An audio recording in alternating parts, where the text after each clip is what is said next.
A quick acknowledgement. This episode is a couple of days late because one of my favorite bands of all time, Guns N' Roses, were in town here in Bombay, and to be honest, it's my childhood dream to see both Slash and Axl in the band together again. A lot more on that coming up soon. Find out more at the end of this episode. Let's get started with this one. Hey everyone, welcome to the Trendcrusher podcast. I'm Peter K. This episode, I speak to Thérèse of Mares of Thrace. If you love slow and crushing doom metal, I think you probably already know the band. But before I get into my chat with Thérèse about their latest album, The Loss, I'd like to play a track by a new act, Blood Monolith. This is the band featuring members of Nails, Undeath, Altar, Genocide Pact, bands that I'm sure some of you are familiar with.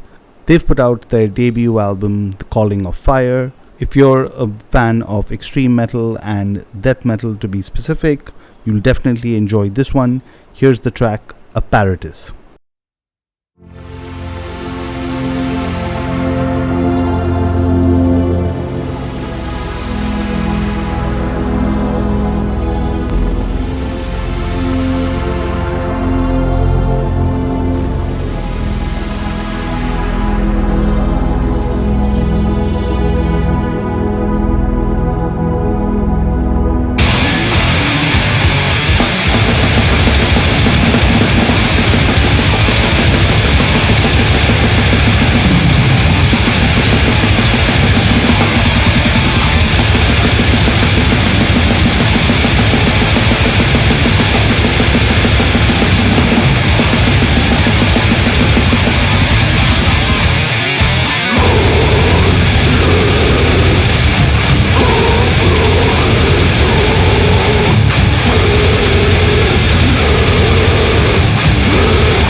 And that was Apparatus by Blood Monolith of their album, The Calling of Fire. Do check them out. I've left the link to the album in the show notes. Now let's get to my chat with Thérèse from Mares of Thrace about their album, The Loss, and much, much more. Here it is. Hi, Thérèse. Welcome to the podcast. I'm glad to be here. I'm glad we just started off by just talking about random stuff for for 20 minutes. But hey, this is my favorite part of doing stuff like this, is you get to learn about topics you would have never learned before, like the metal scene in Mumbai and various border crossing horror stories. Yeah, I mean, like, when I was thinking about like just doing research and kind of getting on this chat, right? There's so much to kind of really cover with you, and you've done this over quite some time, right? I mean, when I look at it, and forgive my categorization of this, but I look at like literally Mares of Thrace doing like a comeback of sorts, right? And there's so much I want to kind of unravel and kind of talk about that. But just to set context for everyone who's tuned in, right? We're speaking a few weeks ahead of your fourth album, The Loss. What's your initial thoughts on, the album being almost released? Uh, I know everybody says that their most recent work is the best one that they're the most proud of. So I suppose, unsurprisingly, it's the best one that I'm the most proud of. But we did take a break for a very long time. And at first I thought that was kind of odd, and it felt a little weird coming back. But all my peers are also doing that. Like, I'm not the only person who took like a 10-year break. That, like, so many bands I really, really like are coming back, and they're doing like the most relevant work of their whole careers. This one, it has a special place in my heart compared to the last one, because the last one we wrote long distance, like on opposite sides of the country, and I wasn't sure if we were ever going to be a band again, and so it was just me writing riffs and then Casey just sort of putting them all together. But all these songs we really wrote together, and so there's a lot more of Casey on it, and I really enjoy the actual collaboration itself. I like other people's ideas, especially other people's ideas that I would have never thought of. And because Casey's and my influences are quite different, it worked really well. Like, he would bring in there's one very there's one very Opeth drum part that he does on the song Bargaining that I would have never thought of, but as soon as I heard it, I was like, that's what the song needed. I just didn't know it yet. Okay, wow, that's interesting. I mean, like, I definitely want to dive more into just the writing in that aspect that Casey brought in, right? Because I have been following the band for a while, so I wanted to understand it from your perspective. So hold on to that thought. But again, since you've been doing this over a while, I just thought I'd quickly check in with you. Have you read any reviews or feedback on the album so far? And do they really matter to you anymore? Um, I don't think there's anyone who creates things for public consumption who doesn't like it when people say nice things about, about those things. So I like it when people say nice things. Ultimately, do I like it is ultimately, I'm trying to think of like what the ultimate gauge of if I consider it a successful work. If I like it, yes, but also I just hired an intern at work who is 20 years younger than me, and it somehow came up that I'm in a band, and her dad really likes us, and he said to tell her to tell me, my junior, like my junior employee at work, he said to tell her to tell me that I am a riff master, and I think that if people's dads are telling me that I'm a riff master, then I have succeeded in what I set out to do. Okay, I have to get this out of my system. Please, as cringe as you feel it, don't judge me, but y'all are making dad rock now. That's not cringe, because it did occur to me that dad rock doesn't mean what it used to. We Yeah. are making dad rock because so many of my peers and so many of the people I respect the most are dads. Yeah. No, it's so cool because I was I think when 72 seasons came out, friends of mine went to watch the screening that they did globally, right, for it during the release. And we're like, fuck, Metallica's now like appealing to dads and they're like dad rock. And but I realized it's always been that way. But now Metallica are also looking like dads, if you know what I mean. So I'm like, fuck, this has been like a complete like change that's happened with them. But Oh okay. yeah, but another interesting change I've found is that I think we're the first generation that gets to keep being who we are and keeps getting to do the things we love, or we gave ourselves the permission to keep doing that even after we've grown up, Hmm. because like people go to shows with their parents now. Like, a thing I love seeing actually is when people are at our shows, like at bar shows, so the kids are at least 18 with their parents, and then they hit the merch table, and then of course the dad's credit card comes out. So they both get a lot of merch, but it's like we have shared interests, like with 20 somethings now. Like my nephews think, like my day job is I'm a video game developer. Like my nephews think that's really cool. Yeah, you're like the cool aunt for sure. I wouldn't go that far, but they do think my job is cool. I mean, think about it, right? Like video game design as a job didn't, I mean, at least here in India, like in the 90s, no one ever thought, or even like early 2000s, who thought you could like develop video games for a living, right? There's a bunch of studios there now. Yeah, for sure. But okay, sticking and coming back into Mares of Thrace, right? Uh, Before we dive into loss, I wanted to kind of talk about quickly about the fact that you all kind of made this comeback, which I mentioned, right? Because it came like 10 years later after The Pilgrim. Was there always a plan to make more music, or were you like, hey, let's give this a shot and then let's figure it? And especially with Casey coming into the band and the entire process that you kind of talked about. I thought that part of my life was over, and part of why I thought it was over was because my drummer at the time, Steph, who's still my best friend, she got the rock and roll out of her system, and she was like, okay, I don't want to tour anymore. I want to be like a normal person now, because it's very hard to have a job that lets you go for 3-4 months at a time. And touring is really not for everyone, like the lack of stability. And I understand that. And then I thought, well, okay, all my peers are growing up. Maybe I should grow up too. But I've always felt incomplete unless I was making music somehow, even if I was doing other creative things. Like I'm an artist in the game industry, and even if I'm making art as my full-time job, I still was missing something without music. So I think I always knew I had to. It's almost like a compulsion.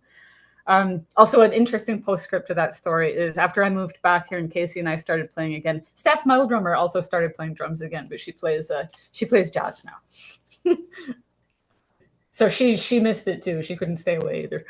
Wow. And I'm just assuming that, the fact that you moved back and her playing jazz is like completely unrelated to each other. Oh no, she always loved jazz. Okay. I was the one who made her play medals. But I went to one of her jazz shows last weekend. So Nice. So tell me about Casey, because I'm also kind of curious on that. Because when I was reading up, you all actually played in a band, correct me if I'm wrong, either it was a death metal or grindcore band. Yeah, it was like a tech death with like a tech death grindcore sort of mashup, and that was back in 2008 is when we started. And we were always like, he was my best friend in that band, and we've always been really good friends. And he was always a big fan of Mares, and he would often say that he wanted to play bass in Mares with me and Steph. And I was like, nah, we don't want a bass player. So eventually, when he suggested, hey, what if we tried getting Mares back together with me as the drummer, he still had to talk me into it a little bit, mostly because we're not like a super technical band. And I thought him being in like really tech death bands, I thought he was just kind of humoring me. But creatively, he says it's been amazing to switch it up, like playing stuff that's really rooted in like straight ahead rock and roll and the groove rather than how fast can you move your fingers. He's found that really refreshing and a really refreshing change. So that's good, because I don't like moving my fingers any faster than they're already moving. So Okay, that's a nice way of putting it. But tell me about your kind of writing process, how it's kind of changed on the loss, right? And especially you kind of mentioned at the start working in person with Casey. What did that kind of bring? How did that kind of process germinate really? he will sometimes suggest, like he also writes bass now, and he wrote a couple of the songs on the album, or like he'll bring sort of the basic bones of the song and then I'll add to it rather than the reverse. And that's really, really fun for me, because that's not something I've gotten to do historically. It took him a while to figure out how to write a song that sounded like the Mares of Thrace song. Like he'd bring riffs and I'd say, this doesn't sound miserable enough. But he figured it out eventually. There's two songs, Complicated Grief and Disenfranchised Grief, on the record that are mostly him. Like he wrote like 90% of them. So Okay, and that's interesting, right? Because what I was also very curious to know about on the loss, right?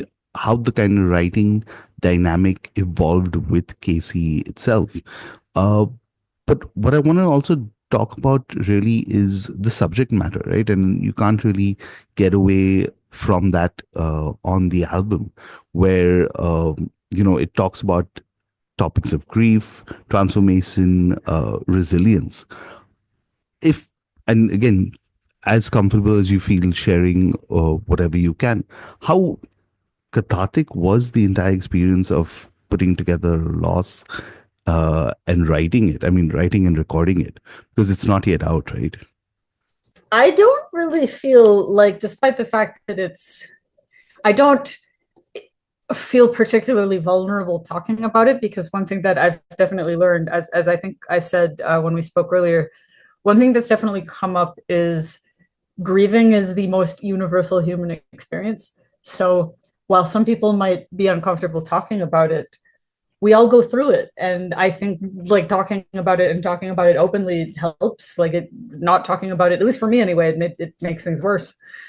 Um, and the more difficult the topic that I delved into on this, like the more people connected with it. Like a lot of, I have had a couple people already tell me, yeah, I lost my parent past a little while, and this really hit me where I live. So thank you. And it was always a thank you, like not feeling like you're the only, not feeling alone is a pretty powerful thing. Yeah, true. I mean, like, I think that's one of the things everyone I think can relate as they grow older, right? Is dealing with loss and dealing with like losses could be is again a universal feeling, as you said, right? No matter where you are, some experience it earlier than others. But Yeah. how was that approach? I mean, like again, because I'm always very curious with musicians, right? Because you're putting out this music, and it's one thing when you're like releasing it, but then going on and performing it on tour and all of that. Have you at least thought about that? What would that experience be like? Because again, it it is something where you're expressing yourself and reliving all of that again live, right? It's not really reliving it's kind of like an exorcism almost. Like Hmm. it's how I work through things. Like it's, if anything, I feel better afterwards. And like the fact that it's often like a means of connecting with people, like people in the audience, my bandmates, like the bands we're on tour with. That's awesome. that's that's fantastic. So no, it's not difficult. Like no, even the really heavy stuff, it's not difficult, and it actually makes things easier for me anyway. Okay, fair enough. So at this point, I think let's let everyone listen to a track from Loss. Which one would you recommend we play and why? Ah, ooh, the newest single we just released, Bargaining, is about, specifically, it's about what we have lost, what people from colonized countries and cultures have lost to colonialism. And being currently in a place with its own history of colonialism at the hands of the British Empire, that I feel that this is appropriate. I'm, of course, Filipino, who were colonized by like several waves of different, like first it was the Spanish, and then it was the Japanese, and then it was the Americans, and all of them fucked up the Philippines a fair bit. And Casey does not advertise it loudly, but he has very recent indigenous ancestry. So we all, shit, there's just, I don't know. I'm gonna let the song speak for itself, but it feels appropriate to be high fiving all of our friends in India who have gone through their own version of it. Okay, so if you haven't already heard it, here's The Bargaining.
And that was the bargaining of Mares of Thrace album, The Loss. And I've got Therese with me here. Now, another thing I would definitely wanted to talk about is the production and the recording of the album itself, right? Uh, One of the things you all decided is to work with Scott Evans on this album. Uh, Tell me about that experience and what was the highlight for you? I It was an interesting discussion because Casey is an excellent audio engineer himself, and he did our last record. It was I had to do a bit of convincing, like when he realized what the bill was going to be in these financially struggling times, when he would have just done it, when Casey would have just done it for free. But one of the biggest perks of working with a producer is you learn from them. We learned so much from Scott. Uh, he's in Kowloon Walled City, which is a band which is very much an influence of mine.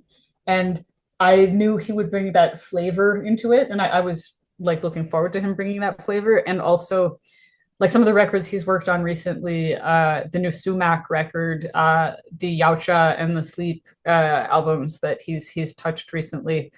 It was just very exciting to be like sort of riding that cool wave of momentum. He asked when we were discussing, we were on a call to talk about like what our approach to the album, and he said, like, how much input do you want me to have on this? Like, how much creative input? How proactive would you like me to be on this? And I said, and I think he appreciated this analogy. I said, when you go to a really good, expensive hairstylist, you're paying for their opinion. You're not just paying for their scissors. And I want you to be like that. So 100%, like, turn the knob of how much of you do we want on this all the way up to 10. And he said that was very nice to hear, because usually people just want to press record. I view a producer almost like an extra band member for using the studio as their instrument. And like all of Scott's touches and all of Scott's flavor, I think made the record better than it would have been if we had done it ourselves personally. Yeah, I mean, I think like his work kind of speaks for itself, right? And some of the bands you've spoken to, like easily, and there's something I think about like while you may say like the wall of sound, wall of noise, kind of the whole sound kind of thing, right? There is a certain way you kind of do it, and I feel he's really treated the songs really well, and I can't wait for everyone else to kind of hear it so they know what we're kind of talking about, right? I love a good wall of sound. Okay, so I wanted to flip things around, right? And I think like with a lot of like interviews or chats like this, it's always like asking questions and stuff like that. So let's flip things around.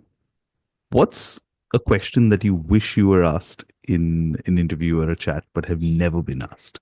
What would you like to That's talk about? that's a fun question.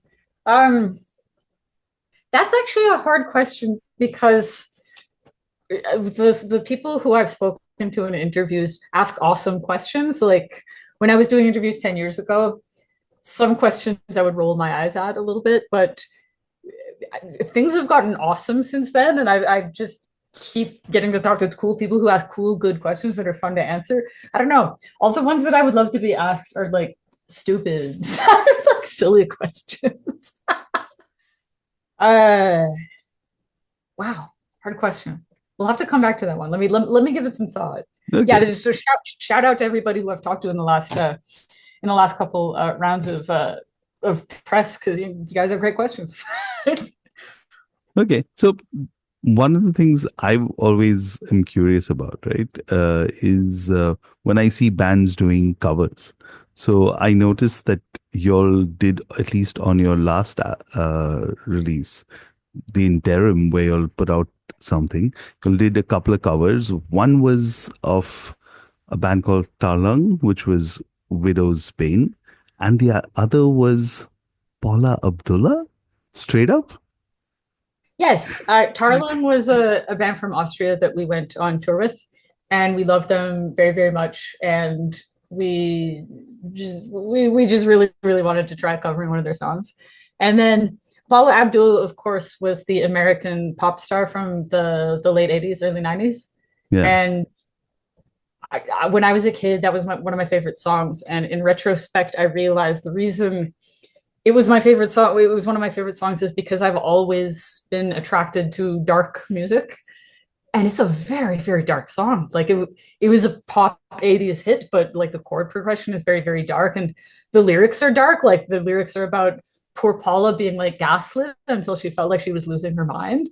Whoa. And it just, now I just, for some reason it's stuck in my head, and I always thought that would make a great Doom cover. I don't usually enjoy doing covers particularly, but those two were really fun. I'll make an exception for those two. Okay, but if you had a choice of like doing other covers, what would they be? Generally, I like weird covers. Like I would not cover someone in the same genre or an adjacent genre. I guess Tarlung was an exception to that because they're our buddies. But yeah, I like really weird covers. There is a bluegrass band called Trampled by Turtles, and they have a very, very dark bluegrass song called Codeine about getting addicted to opioids. I also think that would make a great cover. Yeah, maybe that'll be the next one. Yeah, if we do any more, it's going to be definitely not something. It'll definitely be something a little unexpected. Okay, fair enough. Speaking of Pallbearer, actually, Pallbearer covered "Love You to Death" by Typo Negative, and on the anniversary of Peter Steele from Typo Negative's death, I shared a link to, like, I shared a video of Pallbearer's cover of "Love You to Death," and I added from the Mares of Thrace Instagram, and I added the caption, "This is the #1 song you use to play if you want to seduce goth bitches." And then I said, "It's me, I'm goth bitches." And Pallbearer actually shared that. that was like the highlight of my Instagram career was Pallbearer sharing something, like a joke I made about Pallbearer. Yeah, no, Pallbearer are fucking awesome, man. I mean, I think that there's something about that band. I mean, it's them. I feel Spirited Drift, strangely enough, but all of them have, like, of course, Pallbearer is like crushingly fucking sad. Like you just listen to that and it just makes you fucking feel sad. So exactly, right? And the same thing with Spirited Drift. There's like that feeling of melancholy. Like it's like metal as hell. I don't know how to explain it elsewhere, but yeah, fuck, that's such a great caption. I mean, like, and them covering, of course, Typo Negative is fucking awesome, I feel. I would love to get like a playlist of your favorites right now. I'll make you send me one, like a Spotify playlist later, because I'm very curious. Oh my God. Mine it varies, honestly. A lot of it is like based on who I'm kind of talking to, but yeah, just on the top of my head, you're gonna laugh. But yesterday on the way to work, I was listening to Limp Bizkit, just like that. I did laugh. No, like particular reason, but I was just like, hey, I want to listen to Limp Bizkit. You don't have to justify listening to Limp Bizkit. Cat Pile, who is a band that Casey and I both really like, they're very openly influenced by Korn. So, you know, everything that's old is new again, right? Yeah, and it's strange you mentioned Chatpile, right? I actually last night was also listening to them and their latest album, which is so fucking good. And it's crazy, right? For someone like me who got into metal in like the early 2000s, new metal was like the gateway to like everything that I got into, including like 2 years later into black metal. That's honestly, it was the same for me in grunge, because grunge was what everybody was listening to when I was a kid, and immediately I was like, sorry, Paul Abdul, but I think I like this kind of music more, and and grunge led to me listening, like grunge led to being in high school art class, and the stoners in high school art class were listening to Black Sabbath, and then eventually I started hanging out with the bearded dudes at the record store who listened to the Melvins, and so but grunge was the gateway to all of that, and I think grunge versus nu metal being the gateway is just a difference of which generation you were born into. Yeah, I think for me again, specifically when it comes to grunge, Alice in Chains. I mean, like, my Dirt. God, yeah. I saw like a 19-year-old wearing an Alice in Chains shirt the other day, and I got very excited, and we just ended up talking about Alice in Chains, and because Dirt is still one of my favorite records. Oh, that would make a good Doom cover. I'm sure there's like 1,000 of like doomy Alice in Chains covers, but it still holds up in my opinion. Okay, so this is my public hot take now, because I've been saying this for years. Alice in Chains were a fucking metal band. They just got like lumped in with the whole grunge movement. If you listen to some of them, I mean, their music, it's fucking metal. I would say Alice in Chains and Soundgarden are definitely the most metal adjacent of those bands. But I think to me, what makes something metal versus something else is metal has a little bit of spectacle, whereas grunge and punk and hardcore are very jeans and t-shirt. Whereas metal to me is like Viking helmet and like a fur loincloth. I guess that doesn't include thrash, because thrash is also like jeans and t-shirt. Yeah.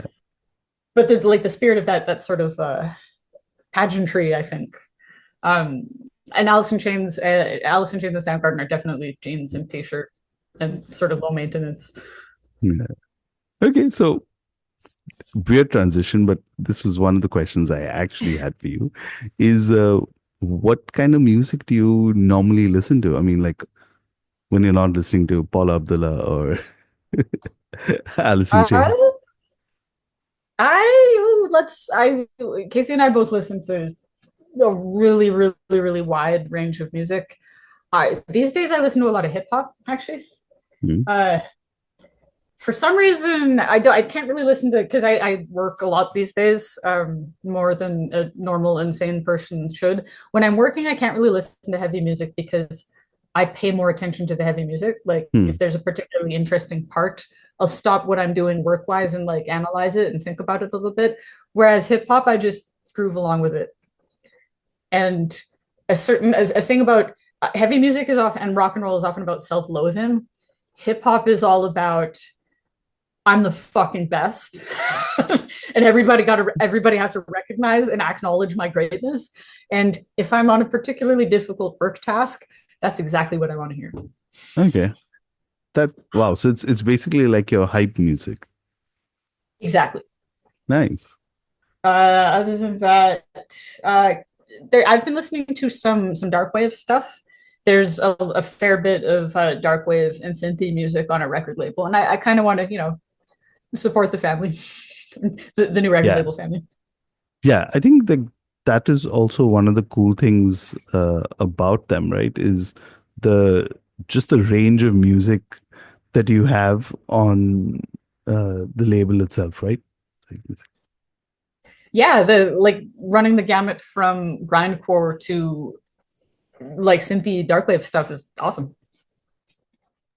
Yeah, I mean, like I think very similar to y'all would be Ken Mode, who are also fucking awesome.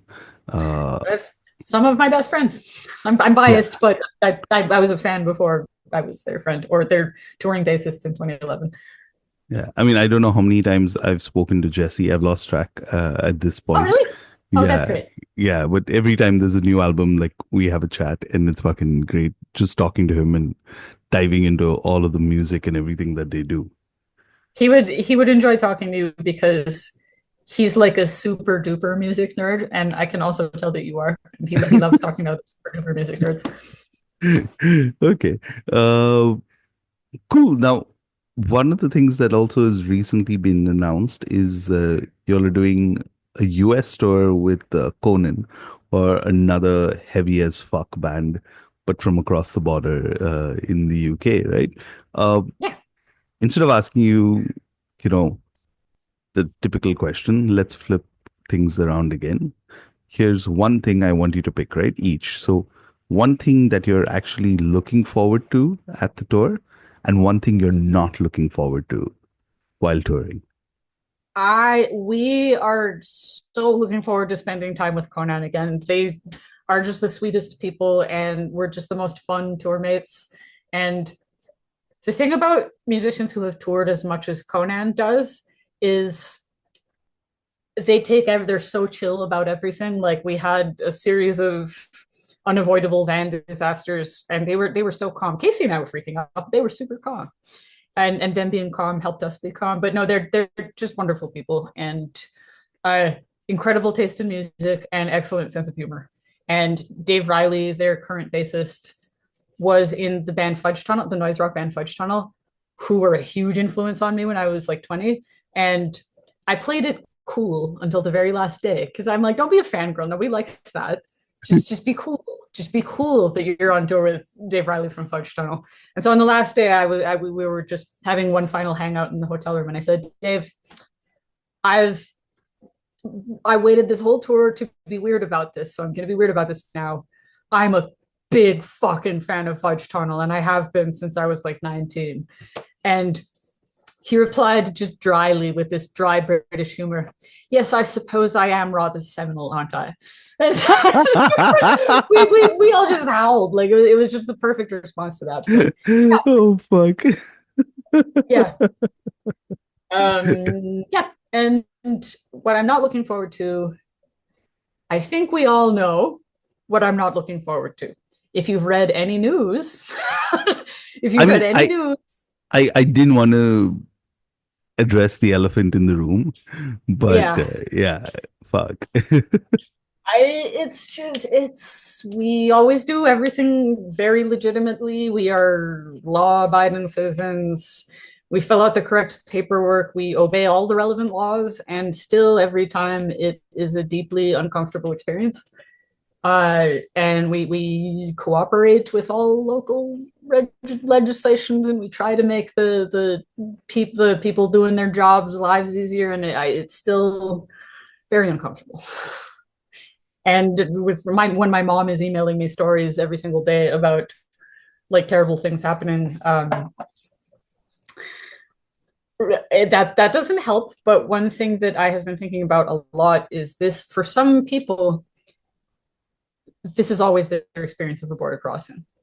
Like, for a lot of people in the world, this is business as usual. And it's pretty privileged that some people are only affecting this, or are only feeling this way now. I've always been anxious about crossing borders.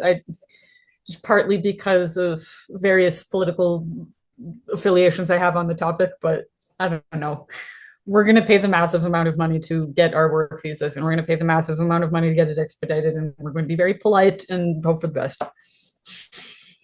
Yeah, here's hoping that everything goes smoothly. And as I always say with a lot of the bands that I speak to from like North America and stuff like that, looking forward to seeing videos on YouTube, because that's one of my things that I do now, right? I actually sit and watch all these fan film videos of like really loud feedback and whatnot. Well, if anybody listening to this wants to help us book some shows in India, I would love to play there, and you could see it in person. I would love to do that someday. So anyway, like anywhere other than, I think we talked about this last time. Anyway, I would love to tour anywhere other than North America and Europe. I would love to get an opportunity to do that, but that's definitely like, you have to have people there who have the infrastructure in place to help out. But if anyone hears this and wants to help us out, I would love to. I would jump at the chance. Awesome. So here's to that. But other than touring outside North America, what next can we expect from Mares of Thrace? I'll